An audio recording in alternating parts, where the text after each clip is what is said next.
All I'm saying is that Jurassic Park... All Sue is saying is that Phantom Menace should have been the number 2 pick behind the Titanic. Welcome to Drafted.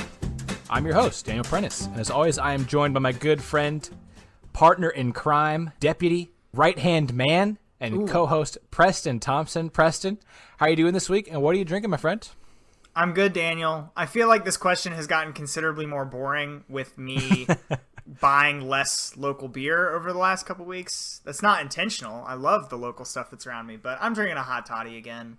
It also just puts me in the right recording mood. It's warm, makes me feel like it's fall, and I like that. I'm on board. It does not feel like it's fall where I am.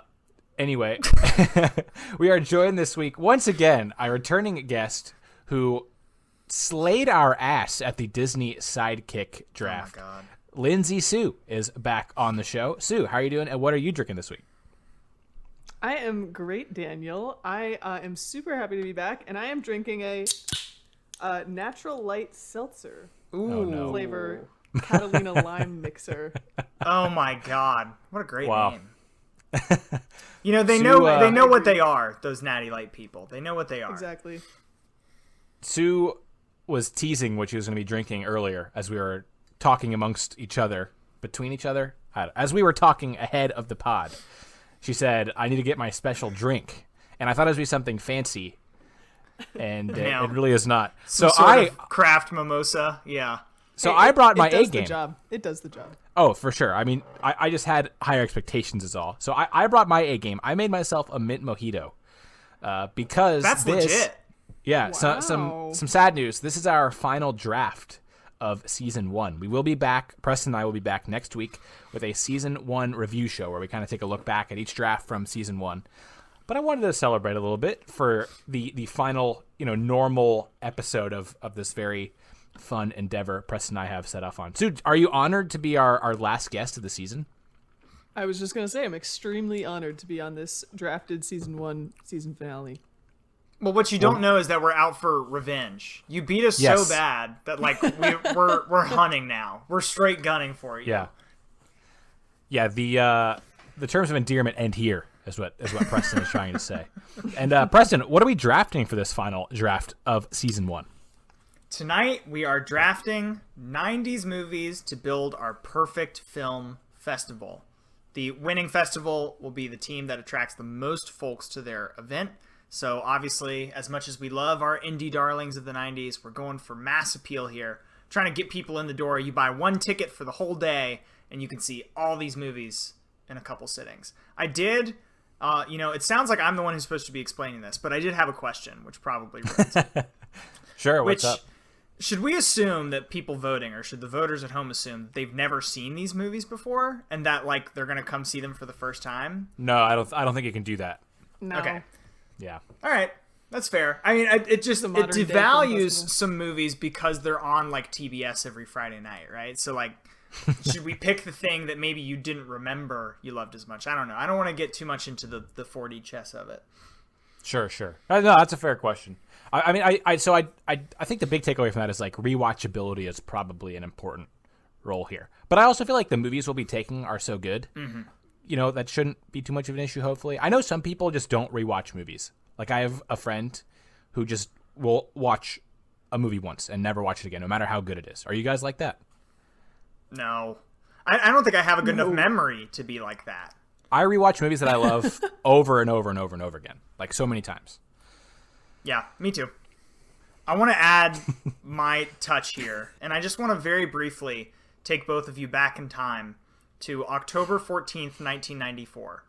I don't know if you have heard about this, but it's a very popular thing on the internet. But October 14th, 1994, you walk into a movie theater, and they're doing a special where you buy one ticket, you can see everything they've got. Here's what you could see in that movie theater at that time. Pulp Fiction, Forrest Gump, Jurassic Park, The Lion King, Hoop Dreams, and The Shawshank Redemption. That is a pretty unbelievable day of movies being in the theater at the same time. Yeah, I wouldn't be surprised if all of those end up being in this draft. They're all on my board. I will go ahead and spoil that. So, what a day. What a time to be alive. I mean, what a decade we chose for this draft. We nailed it. We've already won, all of us. But Sue, you are going to have the first pick. Preston will have the second, and then I will have the third. And as always, we will do the classic snake draft, so the order will reverse for even rounds. Sue, why don't you make the first pick of our 90s Film Festival draft? So yes, if you couldn't tell, again, I'm very excited, and I have lots and lots and lots of films on my board here, but had to make a lot of cuts. And this first pick is pretty obvious for me, and obviously everyone's gonna have different opinions on it, but as my draft board goes along, I think I'll make clear why this is my first pick. But I am going to pick the absolute classic 1993 Jurassic Park. Ooh. As my first draft pick. It's got a little bit of everything. It's got a little bit of drama. You got your sci-fi, you got your a little bit of CG going on there with also some practical effects. Great acting, great actors, just a hell of a lot of fun throughout the entire thing, and I think that's a real great way to kick it off and draw people into my film festival.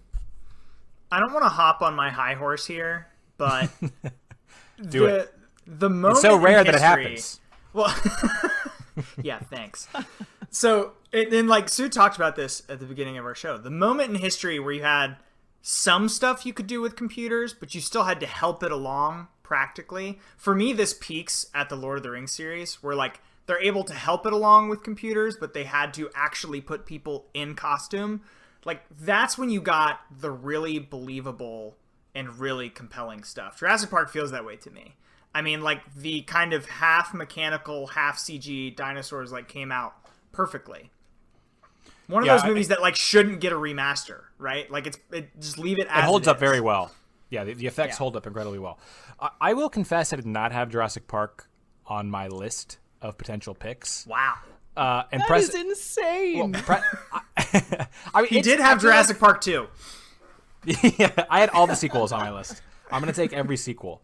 I mean, I like Jurassic Park. It has never really had like a deep emotional connection with me. I kind of like the book more, and that's something that like I feel like a snob saying that. I'm not a reader. Like, I wish I read much more than I do, but this is like one of the few things that I've read, and just the book is just way better. And I don't know. I mean, it's like I get the appeal, but to me, it just feels like peak summer blockbuster, like fun, go to the movie theater, have a good time. But with so many other 90s movies that are like true works of cinematic art that like could be called the greatest movie of all time, arguably, Jurassic Park wasn't in that tier for me.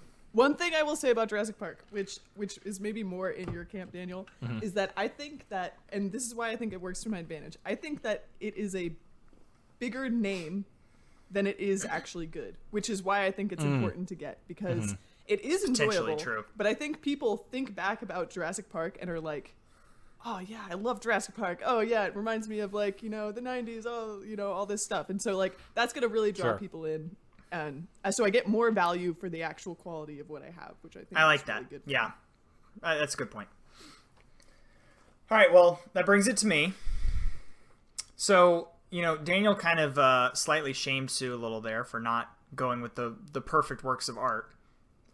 So I'll probably start my draft with what I would consider to be very close to a perfect work of art, and I'm going to take The Shawshank Redemption, which I believe is still the #1 movie on IMDb. Maybe? It's close. Oh, God. Yeah, okay. Shawshank Redemption was definitely #2 on my list. I knew it would probably get taken, but that's a great pick, Preston. Great pick. See, the thing is, for me, Shawshank Redemption was clearly #1 on the list. It's like one of the first movies mentioned in the best movie of all time discussion. Yeah. It's like that and The Godfather, and are there others? I don't even know. I mean, like Citizen Kane. I feel like older people would say Citizen Kane, but right. I mean, for me, It's Shawshank definitely like the Redemption most is like #1. snubbed best picture. Yeah, well, and you can tell it's a snub best picture by listening to that week I read off to you earlier of when all those movies were in theaters at the same time. Like, what do you do if you're the Academy? Like, good God. I mean, it's a perfect movie. Shawshank Redemption. Supposedly it did not have a great run in theaters, and that it got significantly more popular when it came out on like DVD or something like that. But yeah, I mean, I of course was not going to the theater. I think probably when it came out. So no, I think I saw it when I was like 7 years old, and I've watched it. Oh wow, that is too young. I've watched it quite frequently. That is too young to see Shawshank. When you grow up with a brother who's 9 years older than you, you see some stuff well before your time. I think I saw The Patriot when I was 6 or 7, and there's a scene in The Patriot where Mel Gibson is like brutalizing somebody with a hatchet, and that kind of scarred me for quite some time. But anyways, yeah. Okay. Well, I'm pretty upset that was taken. I was hopeful that I would get it at third. I think like I have a tier list like Preston always does, and that was the first one of my S tier. So, Shawshank Redemption, great pick. I have 2 picks now with the swing. First, I think is an easy one for me. I don't know what movie I'm going to pair it with yet, but I'm going to take The Lion King with my first pick. It is the greatest animated movie of all time. It is just straight up one of the best movies of all time. Like, it's in my personal top 5 favorite movies easily. I think there are a lot of very good animated movies in the 90s that came out of the 90s. I wanted to be sure to get the best one, and I do that with getting The Lion King here. Are you sure Frozen 2 isn't better? Are you positive? Now, I'm not sure. A lot of people raving about this Frozen 2. I'm not sure, but I do know that it did not come out in the 90s, so I didn't have to worry about splitting those hairs. So close. Yeah, you're right. Okay, here's what I'm gonna say. This is what I'm gonna say about The Lion King. I agree with you. I totally agree with you that Lion King is an incredible film, and it's probably the best Disney film there is. However, when I'm coming at this from the film festival perspective, I'm not just coming at this from what is the best film that came out in the 90s. Again, I think that we've already made that clear. Oh my god! All right, just brutal. All right. Sorry. The first picks come out and the gloves come off. All right, I see how it is. Right. We said we're gonna come out swinging after we lost the last time around. What I'm saying is, I have seen The Lion King literally tens of times, like at least 50 times in my lifetime. Mm-hmm. I'm not going to go to a film festival to see The Lion King when I could literally, I have it on VHS right over there. I could pop it in right now. I could just, how many times is it illegally streamed on the internet? Like, it's on YouTube. Whoa, we do not condone that behavior, Sue. Yeah, whoa. Oh, yeah, right. Sorry. I mean, cut that part. I mean, sure, but like, I feel like any of these movies you can see whenever you want. I mean, a lot of people are going to own Jurassic Park in their personal DVD collections. I mean, you know, but, I also, so I didn't really factor that in very much. I'm picking movies that people are gonna want to see because they're favorites. It's different to see it in the theater anyway than seeing it at home. Well, yeah. Here's the social experiment we're running here. Is right. It's like, imagine, obviously not in a time of COVID. We'll say 2019. If they had done a limited viewing of The Lion King and like movie tickets were like $3, just a way to get people in the door so they would buy popcorn or whatever. Like, you would make a night with your friends of it. Like, it's like a thing to go see a thing in theaters. I feel like there's a difference here between being able to watch it at home. It's also not why you would go to the festival. It's 1/6 of the reason you're there, right? It's the total package that you want, and having like a good animated banger is like kind of essential. But Sue, you can hate The Lion King all you want, and you're now on the record as a Lion King hater. But I love getting The Lion King. This is blasphemy. This is libel. I think it's only libel if it's written, so we're off the hook for that. Oh, nice. Okay, I have like a clear favorite here, but I don't think either of you two will take it. So I'm gonna try to wait on it, and I will genuinely have a broken heart if it doesn't make it back to me. But with my second pick, I'm going to take Pulp Fiction. I just feel like this is such a bizarre movie. That's such a unique film experience, and it's Tarantino at his best, I think. I mean, I would say probably his most iconic film, right? Tarantino's most iconic movie, and it feels like multiple movies in one in a lot of ways. So, it was one of the 5 movies I had in my S tier of like most iconic films of the 90s. So I'm taking Pulp Fiction. So I think you're right. But now we've come to the part of the show where Preston's going to state something that nobody else agrees with and then just get absolutely savaged for it. That's always my favorite part of the show. First it was that he didn't like syrup. Yeah, and then it was that he thought dads were the best sidekicks. You don't like Pulp Fiction? I think Pulp Fiction's fine. I definitely can, like, watch the movie and then watch it, like...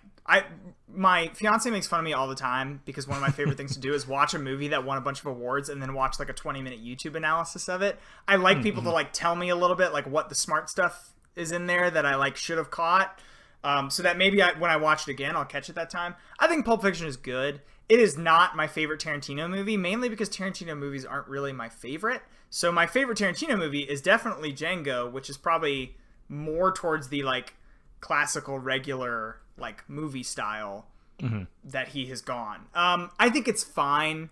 I think it's weirdly like alienating for people, if that is a weird thing to say, but it is a film festival, so if you're going, polarizing, is that what you're going for? I do feel like people feel very strongly one way or the other about Pulp Fiction, but I feel like nerdy movie people adore Pulp Fiction. See, the thing about Pulp Fiction is that it is a cult classic. Okay, like it's like a well-known Tarantino movie, but like it didn't do like amazing at the box office. Like it's one of those that's grown appreciation with time, and it's like there's a small, maybe not small, but like there's a group of people that really like it, and so this will definitely bring in that group of people, but it's not going to be your like wide like well, it's a film festival type of movie, right? Like you could see it being at like an actual film festival. It's very pushing the envelope, going to do some weird things with the format and all that. So it makes sense, I guess, for what we're doing. I will say also, Sue's two criticisms of my movie so far are: one, people aren't going to want to see it in theaters, and two, no one saw it in theaters. Are the two criticisms of my two picks so far. So listen, man. This is why we bring her on, for the good takes. Yeah, it's fair enough. All right, Preston, you're up now with your second pick. Okay, well, I feel like my choice was kind of made for me. There are a lot of animated movies in the 90s. It's kind of like I think it's actually called the golden era for Disney, right? I call it with the my Disney friends Renaissance. the Disney Renaissance. Thank you. I call it the white plastic box era because it's the only time they ever used those weird boxes that the VHSs would come in. There are two like absolute showstoppers in that category, and since Daniel got one, I have to get the other, so I'm gonna get Toy Story. Not a lot of thought went into it, just like I kind of need it because I think the third choice in that category, you could pick a couple different things, and they're all very good, but they're not as good as those top two. Not really that close. Yeah, actually, I don't. After those two, I would go with a non-Disney animated movie as my third animated movie. Which would be, I guess I'm not you don't going to say. I'm not going to say. But did anyone, can I ask, you can reveal this if you'd like, but did anyone consider having Toy Story 2 higher than Toy Story? No. This is a hot take that my stupid idiot friends have had in the past to me, and I don't like it. I find it very frustrating. No, that's like an opinion you force yourself to have so that you can feel interesting and like you think differently than other people. It's but the no first one line of your thinks Tinder that. bio to convince people you have a personality. Like, I love The Office, and I like to go hiking on the weekends. Yeah, exactly, 100%. Toy Story 2 is clearly not better than the first Toy Story. It's just not. Sue, do you agree? See, I do agree. Okay. I also just didn't grow up watching Toy Story, so it's not quite as deep in my heart as some of these other animated movies. That's a toughie. Okay. I get why people love it. I get that people love it, and it's definitely going to be like, again, if you're bringing these like animated movies in as like for a film festival, which to me doesn't totally make sense, but you know what? If we're considering that, then Lion King, Toy Story, great picks. She couldn't diss the movie, so she instead dissed the format and just basically said she doesn't want to do this anymore. This is stupid. This is totally beyond belief. Why are we even doing this? Yeah. But anyways, Sue, it's your pick now. If all of your picks aren't the most highbrow elitist picks from now on, you're a hypocrite. So what's your second pick? I've got some coming up. Don't worry. Okay. This is again, these are really hard decisions for me to make. But there is method to my madness. My next pick is gonna be 1999's The Matrix. Mm-hmm. Oh. She's loading up on the sci-fi. Yes, it is sci-fi, but it's a very different feel of sci-fi than than Jurassic Park, sure. obviously. And The Matrix is also, not only is it, I mean, some people will disagree with me on this, but like I think it's a great movie. I think mostly universally it's acclaimed to be a great film, both from the acting sake, the special effects. This is where CGI really started to like kind of amp it up. It also marks a time, again, this is my film nerd coming out in me, where like we get our first like action, not our first, but one of the first and like most popular action movies that's like a very serious toned action movie. Up to this point, a lot of action movies were like really lighthearted and fun. Like again, Die Hard, you got like Speed, all like Point Break, all these like really kind of like, oh yeah, shoot 'em up, like whatever. It's like no consequences. Everything's really fun. But this is like a much darker themed film. So it marks a really big shift in the style of films at this point. And it is at the end of the decade, so it makes sense.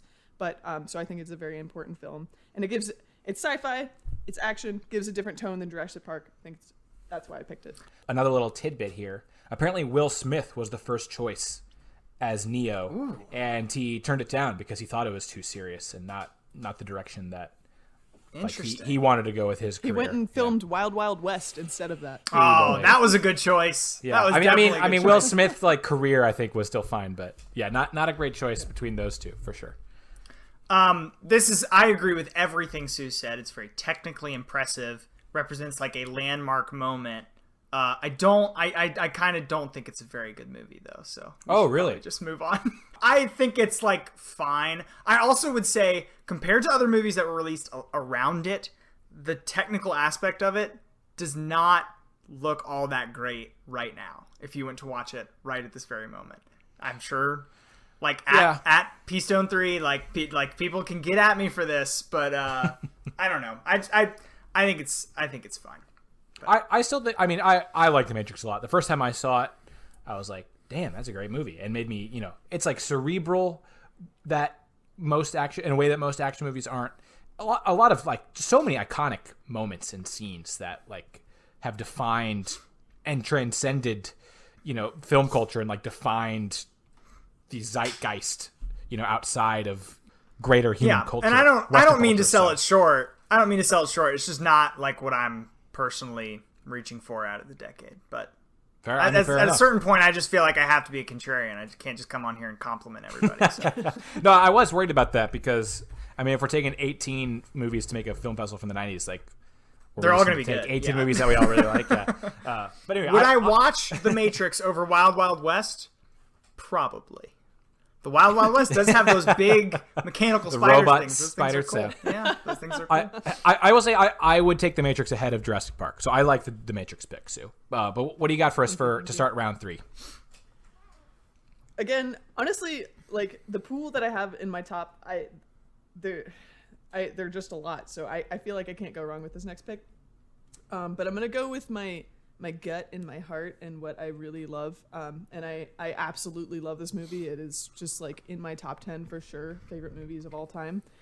So I am going to go with 1991 Best Picture winner, Silence of the Lambs. Oh, that is also in my top 5, maybe top 10. I am not a horror person.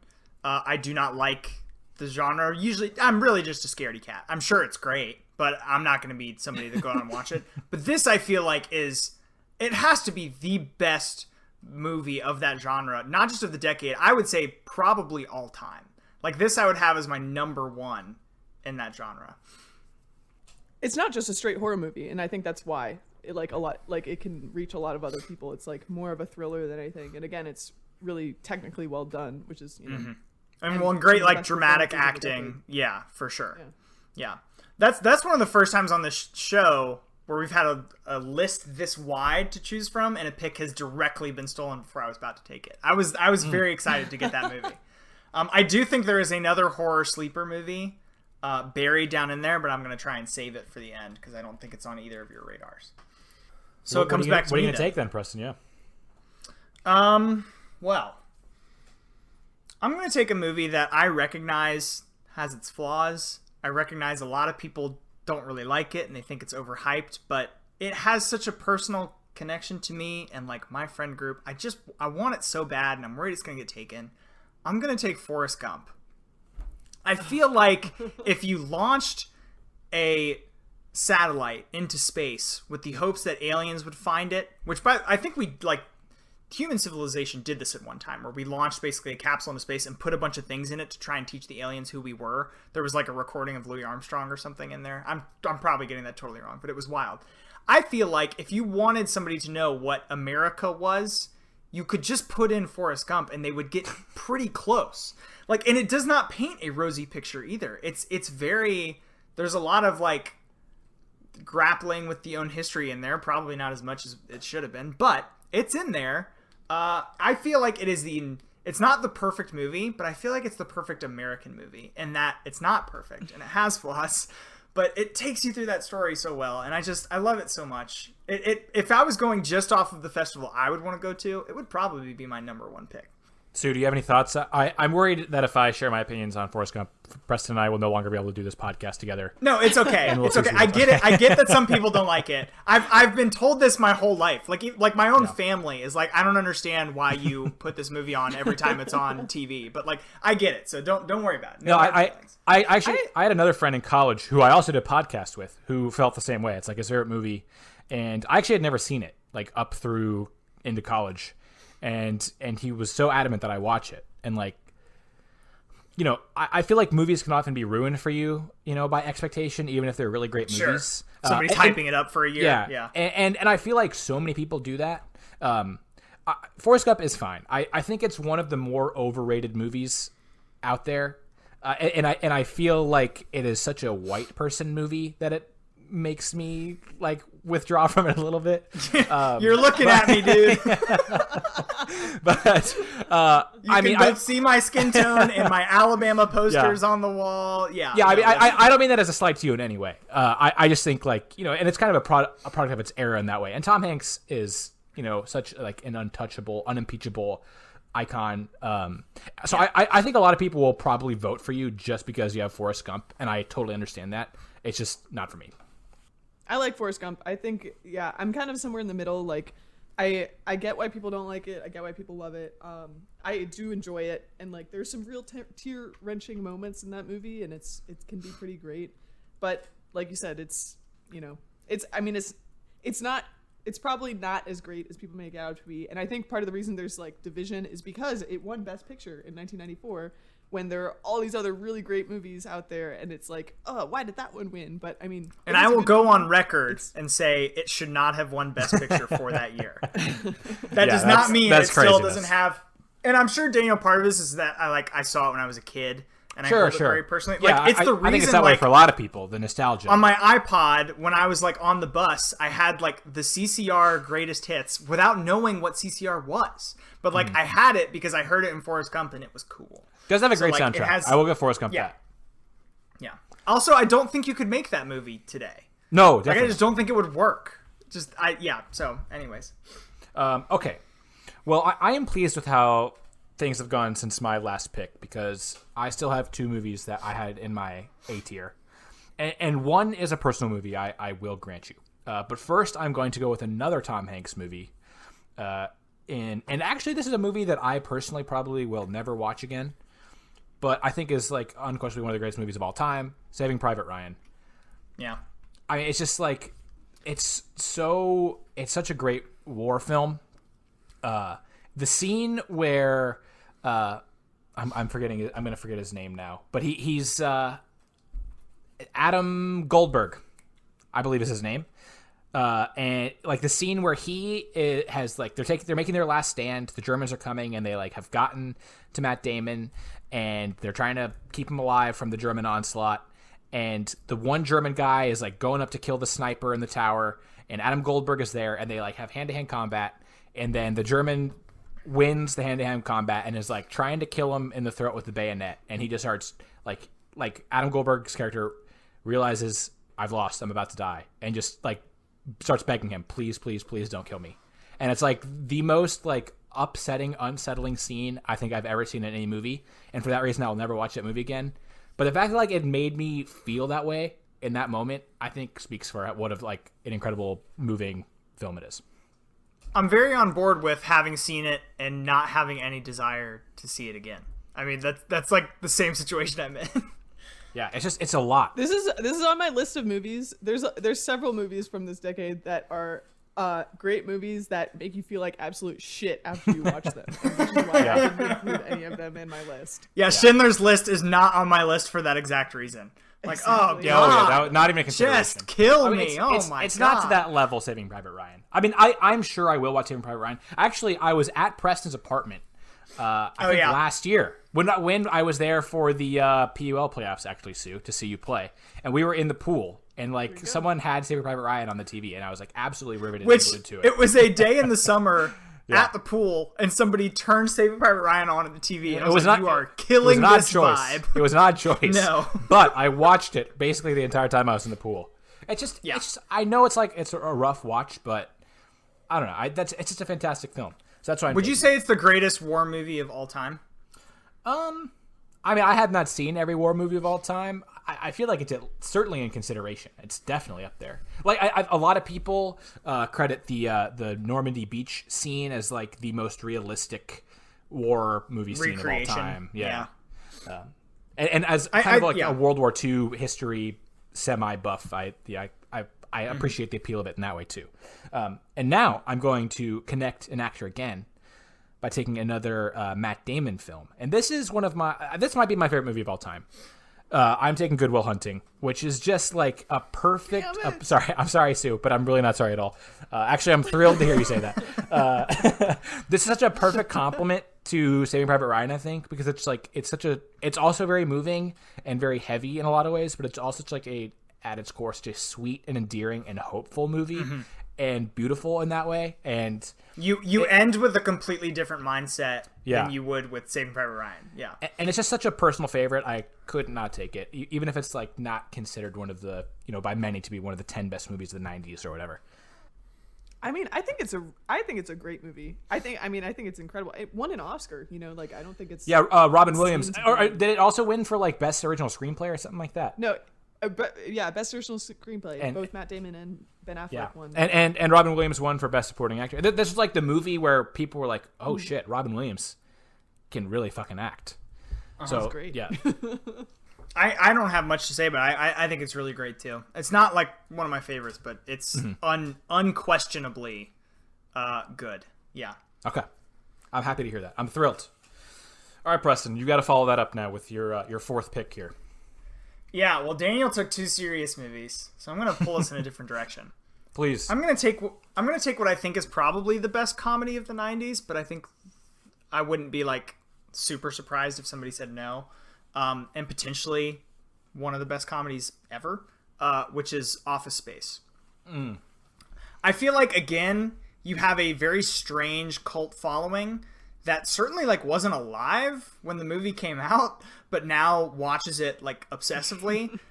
Very similar to some of the other picks that have been taken here. And I think that's going to draw a lot of people. It's just so like tightly written. There's not a lot of like wasted time in that movie, which is what I think makes it so good. It's like a lot of comedies are like, okay, well, we have to be at least, 200 minutes or whatever it is to make sure we get a full audience in there, but like it's so tightly written and it moves so quickly that I really like it. It's very good. It's a great movie. I adore Office Space.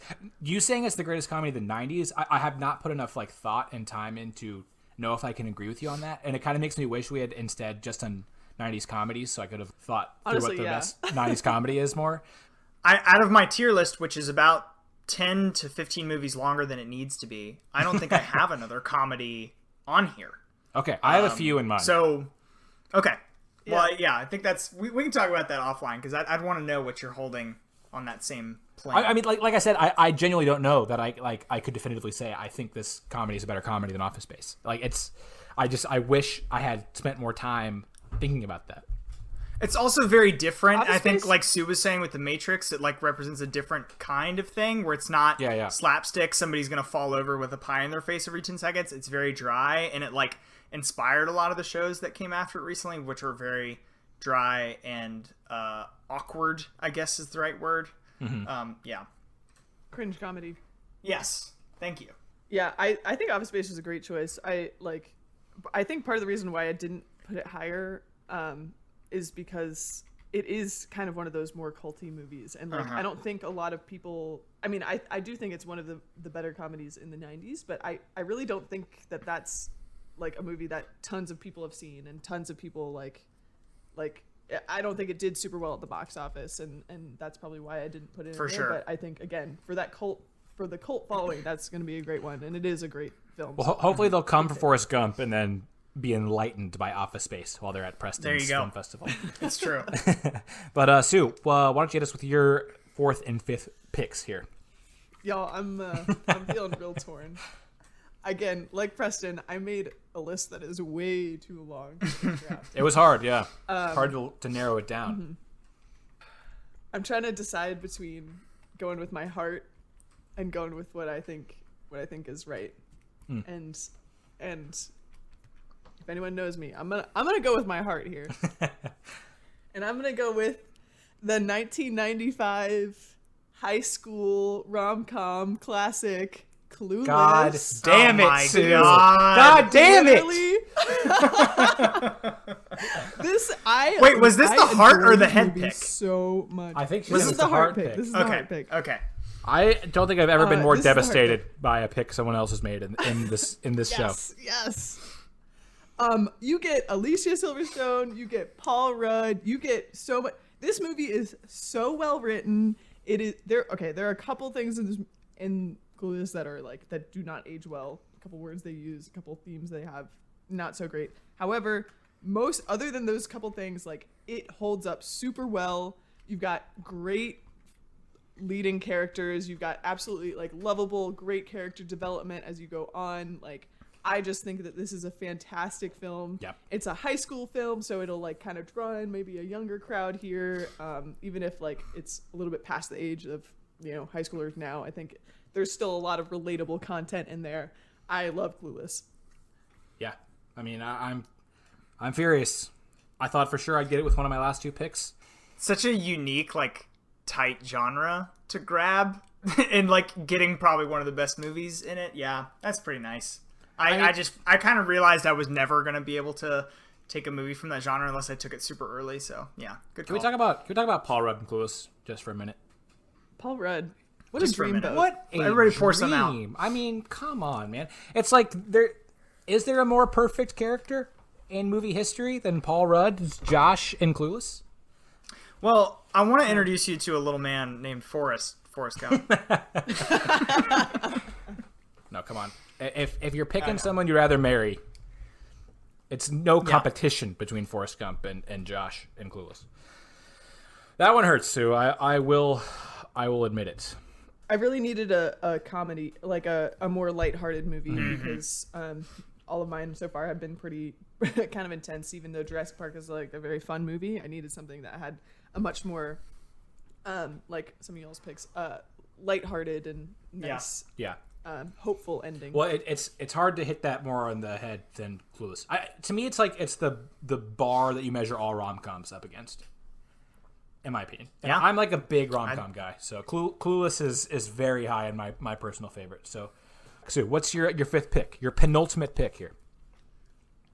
Your penultimate pick. Okay. Since everyone has hit a cult classic, I think it's time for me to take mine. Oh, I kind of want to. I'm gonna guess in my head and see if I'm right. Guess in your head. Write it down on a piece of paper and seal it in an envelope. Yeah.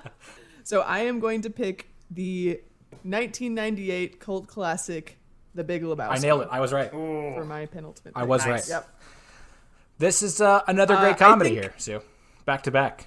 Yeah, it's a great comedy, but obviously it's a very different feel than Clueless. So 100%. I'm trying to get a little diversity of films. Obviously it's very different. You get that cult following to come in for The Big Lebowski. I think there's probably a lot of people that would love to go back and see this in theaters. Absolutely. To kind of get that feel. It's super weird, but it's got a lot of great actors in it. And so it's going to give you that kind of maybe stoner vibe, people like to Absolutely. bring some diversity of folks into this festival. Yeah, I think there's an interesting conversation that should be had on Twitter, maybe for our bonus poll, of The Big Lebowski versus Office Space. Two very different movies, but they're both trying to do similar things of being kind of dry Yeah, so I think that's interesting. Yeah, Big Lebowski, like, when you said cult movie, I mean, Big Lebowski is, like, the cult movie.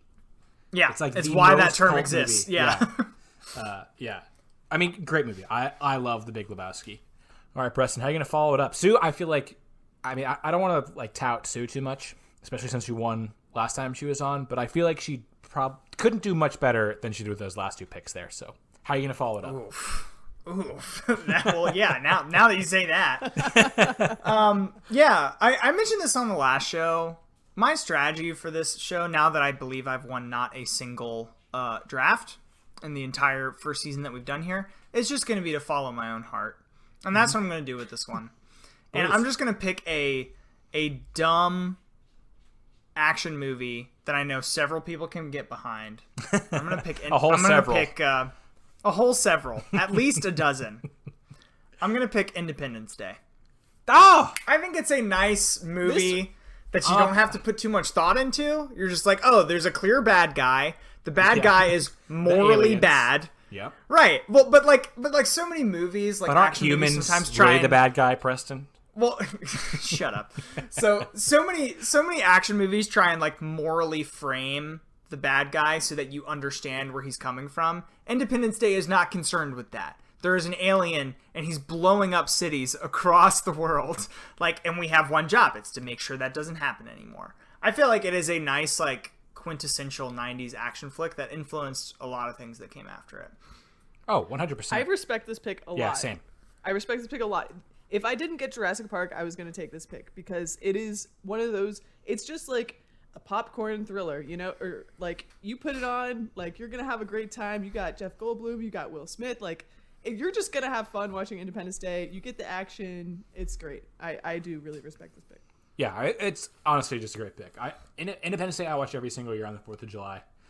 It is about as good, in my opinion, as an action blockbuster film can get. Like, you know what you're getting. And again, another movie you couldn't make today. Like, it just kind of wouldn't go over quite well. There's a scene where the aliens blow up the White House. I don't think they would even legally allow you to shoot that today. Like, I don't think that would be possible. Yeah. So, yeah. Things certainly changed in that regard outside of the film world. But man, and also, can we like, Sue has talked a lot about the CGI. The CGI in that movie for the time is unreal. Like, the effects are incredible in that movie. I mean, it really looks like the White House got blown up. So, yeah, I had that queued up as one to take with my last 2 picks. So I'm going to have to adapt here. First, I think I'm going to take a movie that I personally don't love as much, but I know that a lot of people do.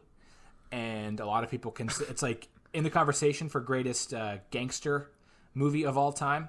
It's like that or The Godfather. So I'm going to take Goodfellas here. Yep. I personally am not a huge fan of the quote-unquote epic film genre because I just don't like sitting and watching a movie for 3 hours most of the time. But I mean Goodfellas really is incredible. Like the acting and characters in it are just some of the best, of all time. Some of the best performances of all time. So yeah, I feel like I have to take Goodfellas. I feel like if snobbier people than us were making these picks, it probably would have gone higher than this. So hopefully those are the types of people that will be voting for the poll. Do you guys have any thoughts on taking Goodfellas here? That's exactly what I would have said. Yeah. I really also did not enjoy watching Goodfellas. Like, I get that, I get why people really like it. I get why it's a great film, but it just made me feel bad. I did not like watching it. Yeah. But it was on my list because I know that it is a well-loved and a technically great film. Yeah. So I have a lot of love for it. What's funny, it's on my list. It's up pretty high. I don't know that I was ever going to take it, but it's up pretty high. I watched it for the first time maybe 3 months ago. Oh, wow. My fiance came to me, and somehow we got into a conversation about how she had never seen The Departed and how I had never seen Goodfellas. So we decided to watch them back to back and decide which one was better. And I think the jury's still out on that. Not necessarily sure. I would probably go with The Departed is better, but I think Goodfellas is really good. I actually probably like it more than you do, and it's your pick. So I guess that's weird.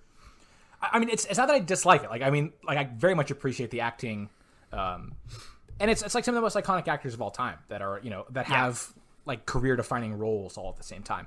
So it's like it's very special in that way. But it's just a lot. Like it's a big commitment to watch it, to sit down and watch Goodfellas. It's kind of a lot, especially if you're like watching a bunch of other movies in a 2-day or 3-day span or whatever, So that was kind of my hesitance, but I feel like I have to take it. And with my last take, I am torn between a few. I think I'm going to take Groundhog Day because I do feel like I need a little levity, and I also kind of wanted like I have another rom-com here that I if neither of you take, I will talk about in the second half of the show. And Groundhog Day kind of gives me the rom-com aspect anyway.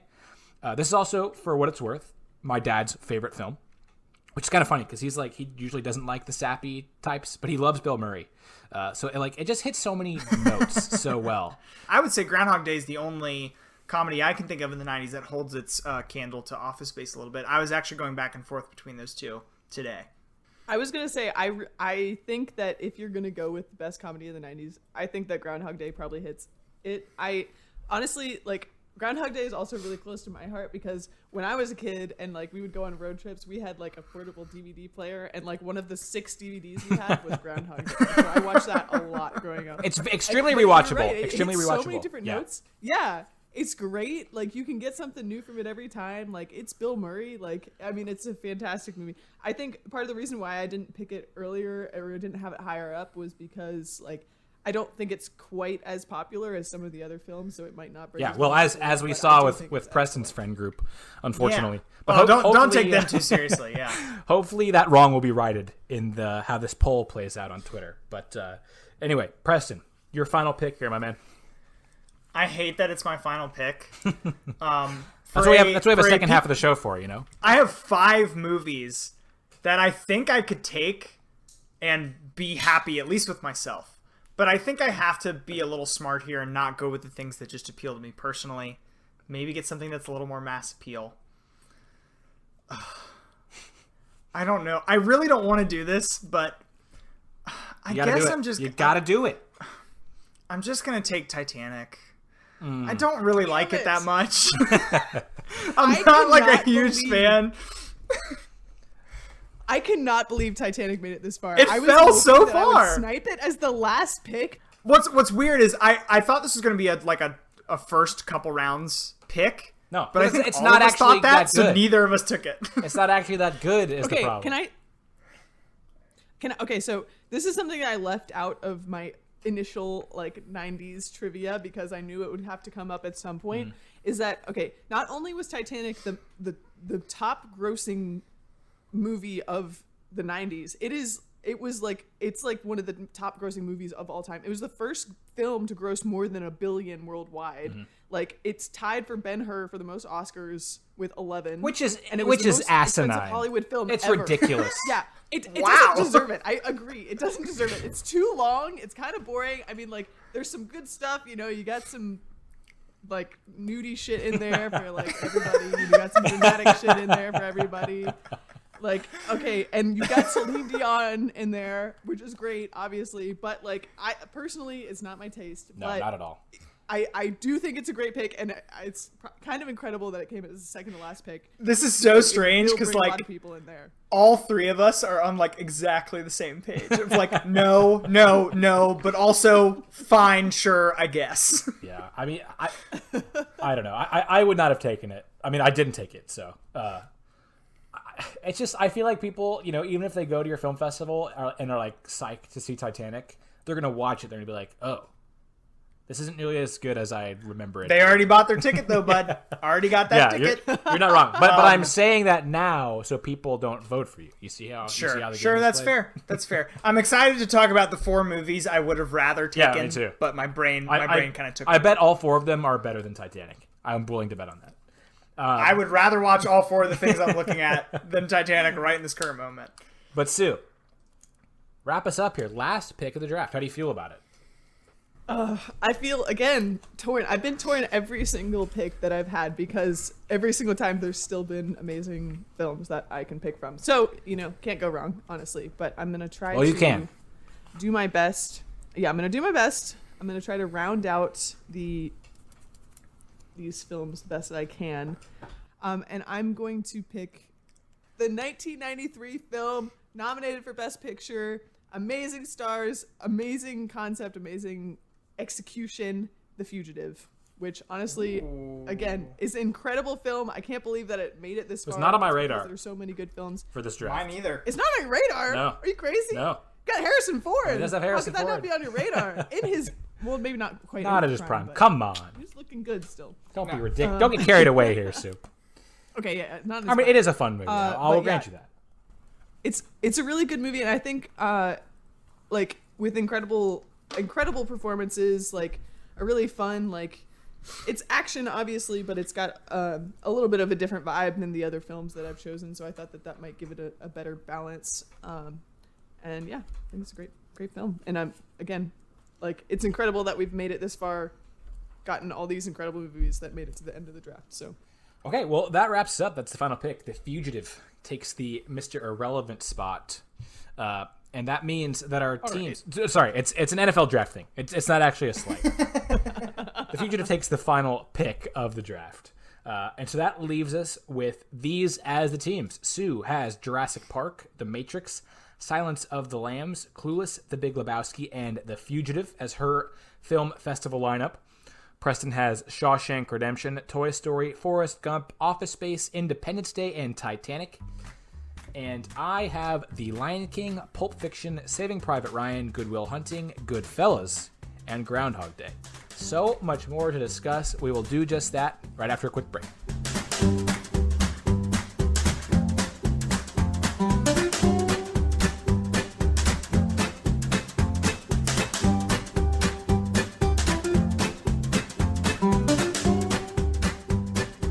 All right, so before we get to our normal post-draft questions, I want to ask you guys this. What's the last movie you watched, since we're talking about movies? This is like a very weird movie time. So the last movie I saw, I am a huge fan of horror films. So the last movie that I saw was was Evil Dead 2. It's going to be a nope from the two boys here. which honestly, it is a horror film, but it's really a horror comedy. It's more of a comedy than it is anything.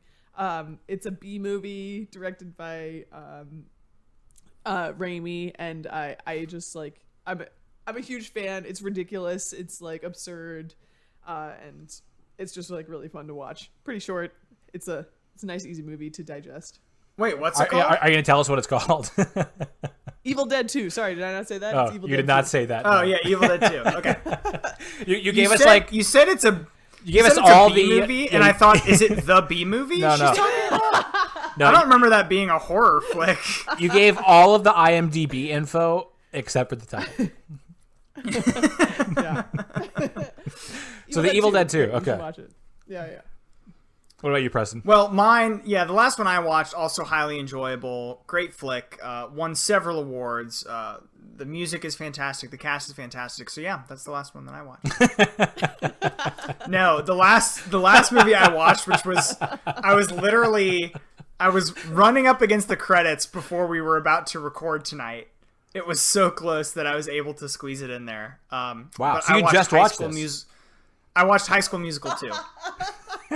And okay, so here's the thing: worse than High School Musical 1, but more enjoyable to watch, undoubtedly. No question, not even close. There is so much. People literally teleport from place to place because their editing of the film is so bad that it's really enjoyable. You can't look away if you want to understand what's going on. It's very enjoyable to watch. Would highly recommend. For me, my most recent movie, I'm sure I've watched other movies that I've like watched a bunch of times. Like I said earlier, I really like to rewatch movies.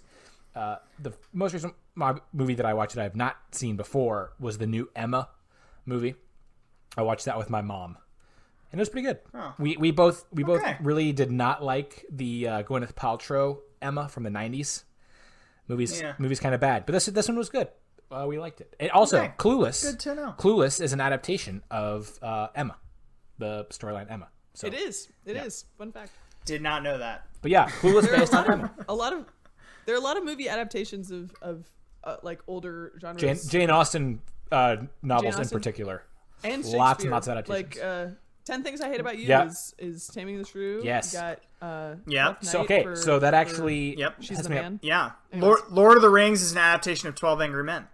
I don't think that's accurate. But No, sorry. but actually, 10 Things I Hate About Anyways. You sets me up perfectly for the question I want to ask you guys. What films, and you both mentioned this numerous times, that there were so many movies that you wanted to take and didn't. So here's your chance to shout them out. What movies did you really want to take and just ran out of room for them at the end? The highest on my list, I had Fight Club. Again, one of those movies that I don't really like. I'm not super drawn to, but like a huge following for that movie. And I think people maybe remember it more fondly than it actually is. I had Seven on there. And then I had two that are a little sillier, but if I was just drafting for me, I would have taken, which is Space Jam. And also, what I would think is, I'm going to get so crapped on for this, but I'm going to say it anyways. What I would think is actually a very important landmark horror thriller movie for the 90s, which is the Blair Witch Project. Oh no, It is. That's considered like a great. true. That's a great That's movie. totally true. You would not get caught Okay, up for good. that. I don't spend a lot of time in this genre, so I don't know what's good and what's bad. But like, No, it's revered. I it wasn't like perfectly executed, but like, I've never had a movie scare me so much without me actually seeing anything. Like, I never saw anything to be scared of, and it just absolutely frightened me. Well, it's that's the thing. Is like this movie was not only is it like a totally new thing for the genre, but it was also super new for how they marketed it, because like people literally thought that this had happened, like that these people had disappeared and that this was real. It's when the they first saw it. docudrama style. Yeah. And yeah, it totally kicked off the like documentary, like fake documentary horror thing, which like has been done a million times since then to like much worse effect. But yeah, so like that's totally real. Yeah, I don't. No, Yeah. no one. Well, should I guess crap on I you should for have that. taken that. I should have taken that over Titanic, I guess. Yeah, well, I don't know. Blair Witch Project greater than sign Titanic. I think I guess Titanic. that's it. I think Titanic did make a little bit more at the box office. But yeah, I actually had also just despite hating horror movies, I also had Blair Witch on my list. Okay. So yeah, don't feel bad about that. In a similar vein, it hurt me not to take this, but I felt like it wasn't right for the feng shui of my film festival. Was the 1999 The Sixth Sense, which I think it's both a thriller, kind of a horror, but also a drama. Incredible acting. You got Bruce Willis. You got Toni Morrison, is that her name? I can't remember. I'm sorry. But really incredible film. Like, I really love that movie. It like scares you. It makes you feel all the things. It makes you cry. Everything. So And people would I think it's really great. see that again because they probably haven't seen it in a while, and they'd like do it for the memes. Like they would probably see that again. Oh yeah. for sure. The 90s were a great decade for thriller movies, most of which I'm never Hell going to watch yeah. because I'm such a scaredy cat. But there are many more. Like, oh gosh, I also had Fight Club on my list. Sorry, I'm trying to squeeze all these in. No, There was go ahead. Also, Four Weddings and a Funeral, which was also like nominated for Best Picture, which was also a great rom-com. Terminator 2, Judgment Day was actually a very good movie. Yeah. Yeah. Well, for me, 10 Things I Hate About You was one I strongly considered. That was what I ended up taking Groundhog Day over. Also, strongly considered Life is Beautiful, which I don't know if either of you guys have seen that. I believe it was the first film that had first foreign film to have anyone win like one of the major Oscars. I'm forgetting his name, but it's Italian same film, reason- and he won Best Actor. It's really like an unbelievably moving, very heavy movie that like will absolutely rip your heart out and throw it on the ground. It's incredible, but it's for the same reason I didn't have Schindler's List on my list. There's no way that this movie was going to make it in. Yeah. Like, nobody wants to go see that movie. You should. It is part of something go you see that should movie. do. Yeah, but don't must do watch, it, I think. but you should do it. Yeah, should do it, but don't do it. Also had Princess Mononoke was my my other animated movie that I would have taken as number 3 ahead of any other Disney movie. I absolutely love Miyazaki. Like, I absolutely grew up watching Disney movies like every other kid, but I also grew up watching the Miyazaki films. And most of my favorites are from like the late 80s. Otherwise, I think I would have probably gone Miyazaki, but Miyazaki probably needed to get some love in this pod, so wanted to shout. That would have been a good like sleeper pick. I would have liked to see how our like the group of people that votes on these, like how they would react to that, because I feel like it'd be pretty positive. Yeah, I think so too. Princess Mononoke was on my list, along with all of the other like Disney Renaissance movies. The reason I didn't pick any of them was because what I said before. I just don't feel like this is the space for those anime movies. Miyazaki, I think, has a better chance of getting in there because it's not quite as like ubiquitous as some of those other films, like Lion King, which is a shame. Aladdin, Beauty and the Beast, because it they are really incredible. But I just felt like those are too popular and too like seen like all the time that it's just like I wanted something a little bit different, a little bit more eye-catching maybe for my film festival. Yeah, that's fair. So now we've finished. We've just praised picks and agreed on all these movies we like. What was the worst pick of the draft? Man, this is tough because honestly, like, I don't think that there are any bad picks here. I think that we all did a really good job, and maybe that's just because we're all really great at this, and maybe it's just because this is a really great decade for movies. How about both? Why not both? You know, it's probably the second one though. That's probably the second one. But realistically, yeah. Yeah. Realistically, the one I will say, I'm sorry, Daniel, would be Saving Private Ryan, only because like it's a great movie, and like I just don't want to see that. I just don't want to see that movie, and it's probably great for a film festival because you need to feel your emotions, Sue.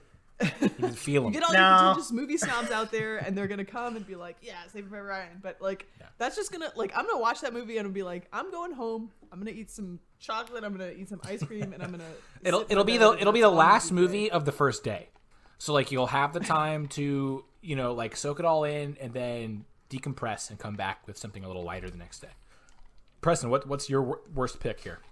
I'm going to cheat a little bit and go with a pairing, which, here's the thing. I'm with Sue. We didn't pick any bad movies, but I do think that for both Jurassic Park and The Matrix, you could have gotten them later, and you could have probably prioritized some other stuff.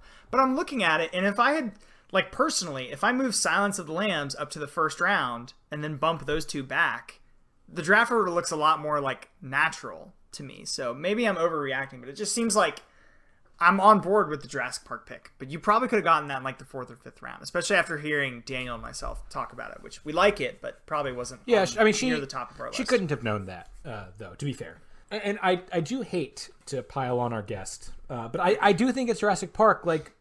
It just was so clear to me that Shawshank Redemption was the number one pick here that I that's the only reason why. Like she couldn't have predicted that we wouldn't have liked Jurassic Park as much. But I feel like you just have to think that Shawshank is number one. To me, that was like easily the most valuable movie, and to let it slip for what is like it's a great movie, but like it's a fun blockbuster at the end of the day. And Shawshank Redemption is maybe the greatest movie ever made. So for me, that was the tough one. But can I read something to you? Can I read something to you? Sure. I'm gonna read is you the Jurassic Park book. Is it the full script for Jurassic Park? Because then I'm gonna read you the top 10 grossing box office of the 90s. Okay, listen, we don't want to go down that road. Number one, do we want to get into is the Titanic? Number one is the Titanic. Yes. First of all, congratulations, I feel validated. Number two, not even on anybody's radar, is the Phantom Menace. Obviously. Yeah, do we need to continue? I almost brought that up when we were talking about Titanic. Number 3 was Jurassic Park.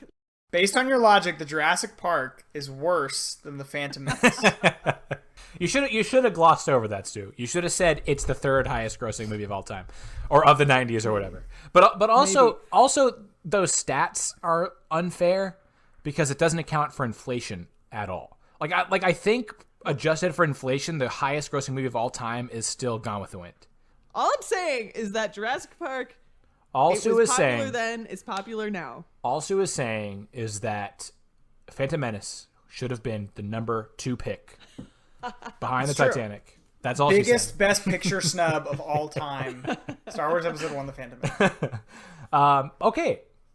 Now that we've hashed it all out, which film festival do you guys most want to go to? And if it's your own, which it probably will be, because that's always what freaking happens on this show, who is your alternative choice? Well, this is so down to personal taste. I mean, it's like there are other clear winners and losers, I think, and other topics we've chosen. But I want to pick my own. To be honest, I would pick my own and then probably dip out before Titanic and still have a great time. Yeah, that's probably right. But in second place, God, Silence of the Lambs is so high on my board. But a lot of the other stuff I just don't care too much for. So I think I'm probably going to go Daniel's. Good Will Hunting is a great pick. Lion King, obviously. And Groundhog Day and Office Space, to me, I think you could argue are interchangeable. So I definitely like that. So I think I'm going Daniel's for my pick here. How about you, Sue?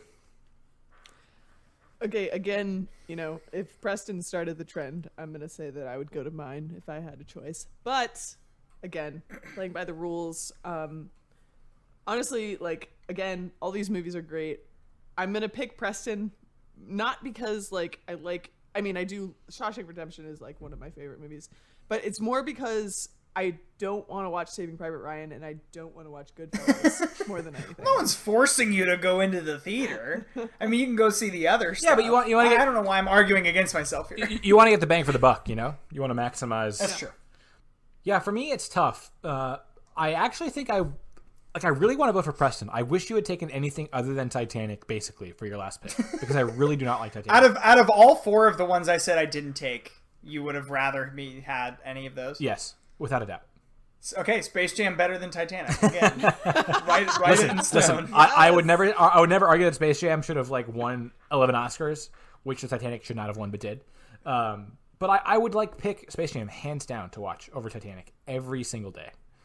Not even close.